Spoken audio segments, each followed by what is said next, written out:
Howdy folks, and welcome to another Taste of Gameplay video, this time for the Dutch Tier 1 tech tree cruiser, the Van Kinsbergen. So, I want you to admit something to me. You didn't even know that World of Warships had a ship called the Van Kinsbergen. Like, if I asked you, you would probably admit that there must be a Dutch Tier 1 cruiser, but you would have no idea what it's called. I bet you have not played it. Please post in the comments below if you have actually played a game in the Van Kinsbergen. I, of course, am doing every ship in the game, and this is one of the ships in the game, so I needed to play it. I think I was looking somewhere, reading for what the longest gun range is at Tier 1, and apparently it's this ship. This was like months ago, and that fact kind of stayed lodged in my brain. And then today, I don't know what I was thinking about, but it just kind of like popped back into my brain, and I was like, okay, sure, let's do the Van Kinsbergen. So I'm doing my thing that I always do at Tier 1, which is I'm going over to defend the base. I can already tell that the guns on this ship are kind of weak sauce. They seem to have a really long reload. They don't have particularly great dispersion, and the damage is all right. But basically, in almost every way, the guns on the Erie felt better, except for possibly the slightly reduced range. But again, like in a game with bots, you don't need 11.4 kilometer range. It's interesting. So there's a few, I was looking at the wiki for the Van Kinsbergen before I played the game, and the two things that they mention over on the wiki were that this is the fastest ship at Tier 1, and also that it has the longest range. And it's interesting because at higher tiers, those would actually be really great attributes to have, right? But here at Tier 1, it feels like it just doesn't make any difference at all. And I don't know whether that's because of the thing where we're just playing against all bots. There's once again only one player here in this game. I would love to get in a time machine and be able to go back to a time in World of Warships when all 12 players at Tier 1 were players, when it was 12 on 12 with just all players. I imagine it would have felt like a very different game. It's also interesting because I can see how if you ever needed to play this Tier 1 ship at any higher tiers, especially 3 and above, then of course all the ships are going to be terrible. But I guess having a longer range and higher speed would be helpful, because you could at least try to like hide behind islands and shoot over them with your longer range guns. I don't know. I've seen like gimmick videos. I haven't seen any recently, but I've seen videos where people set up like training rooms and they fight 12 Tier 1 ships against one Tier 10 ship or some craziness like that. Tier 1 is a really interesting spot. I mean, it's even weirder than Tier 2. It's definitely its own thing. You know, there are no premiums. There's only one ship for every race. That, in fact, some of them don't even have them. There's only one ship for every like major race. They're all very similar. I mean, they do have some differences, but yeah, there's just not much to differentiate them at this level. Yeah, it's just a weird kind of alternate universe shadow copy of the game. And it's interesting because, you know, we're all used to it as veteran World of Warships players at this point. Like, you just, you know, this is the way of things that humans just adapt well. And after a while, it just is like, well, of course it works that way. But if you step back and think about it, or if you compare it to other online multiplayer games, this is a weird setup, right? This whole tier thing.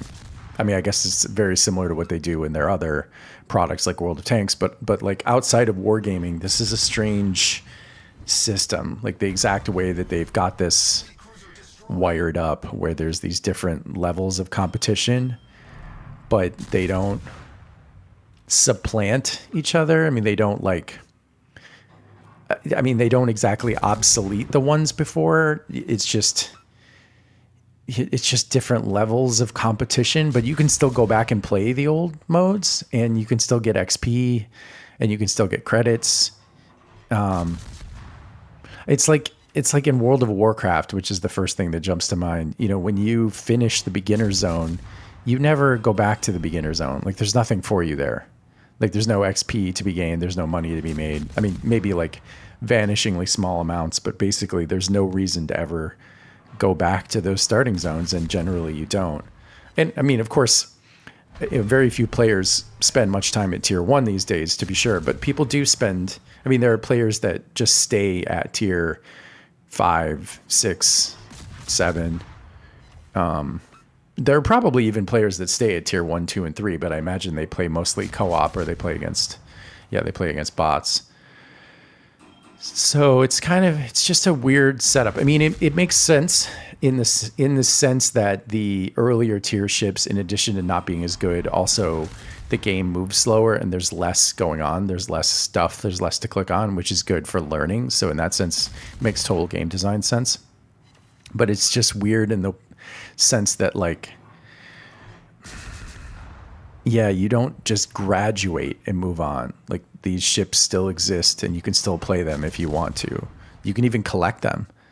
Not at tier 1, but starting at tier 2, you can buy them and collect them.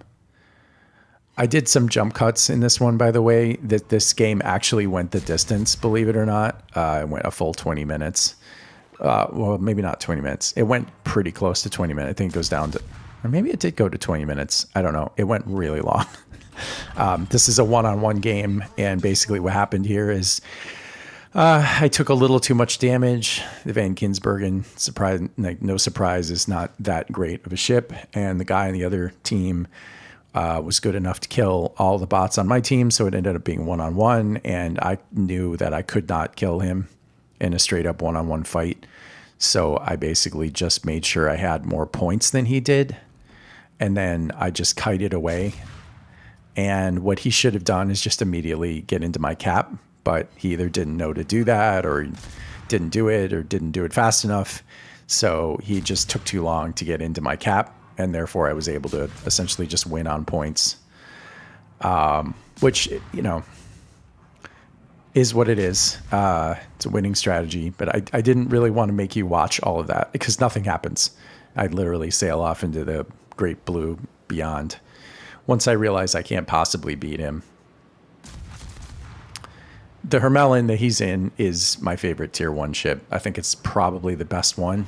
Like, it's just a good combination of speed, guns, and then it's the only one that has any armor at all.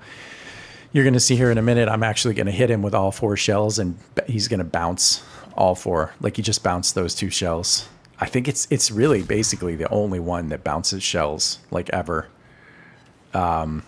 Which means it's one of the few ones where your skill, you know, really does matter. Like, you can outskill somebody sometimes. Not really. Like, it's pretty hard, you know, if they know where to aim, and you know, you pay in other ways. Like, you have less hit points and your guns are not as good and your speed is not as good, but you do get this band of armor along the side.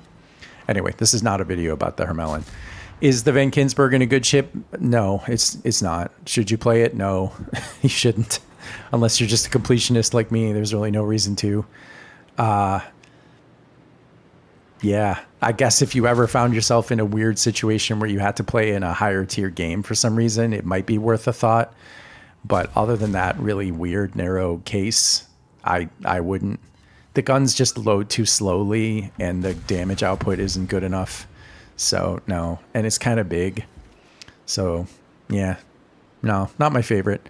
But, you know, just trying to get all these tier 1 ships done for you guys for completeness sake.